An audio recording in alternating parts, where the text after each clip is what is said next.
So this morning, the scripture for the second Sunday of Christmas is actually the beautiful words from the Gospel of John. John and Mark don't have a birth and infancy story, remember, but John begins like, in the beginning was the Word, and the Word was with God, and the Word was God. All things came into being through the Word, and without the Word, not anything was made that was made, right?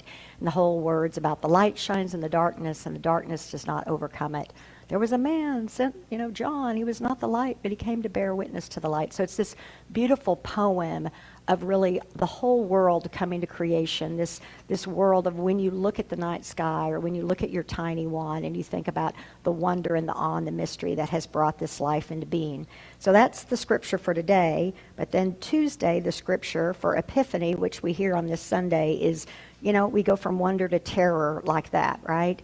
And it's a passage that is the traditional one of the Magi coming to see the Christ child. And it comes right after, Matthew, the genealogy, and then just the short birth narrative, Mary, until she had born a son and named him Jesus. And then right into the Magi. In the time of King Herod, after Jesus was born in Bethlehem of Judea, wise men, or Magi, from the east, came to Jerusalem asking, "Where is the child who has been born King of the Jews? For we observed his star at its rising and have come to pay him homage." When King Herod heard this, he was frightened.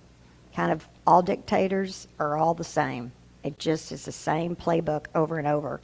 And all Jerusalem with him.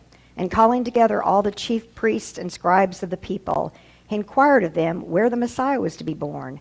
And they told him, "In Bethlehem of Judea, for so it is written by the prophet." Now he's going to quote the prophet. Remember, Matthew is the most Jewish of the Gospels, and over he quotes from the Hebrew Bible, or what we have traditionally called the Old Testament. "And you, Bethlehem, in the land of Judah, are by no means least among the rulers of Judah. For from you shall come a ruler who is to shepherd my people Israel." Then Herod secretly called for the wise men and learned from them the exact time when the star had appeared. Then he sent them to Bethlehem, saying, "Go and search diligently for the child, and when you have found him, bring me word, so that I may also go and pay him homage." When they had heard the king, they sent out, and there, ahead of them, went the star that they had seen at its rising, until it stopped over the place where the child was.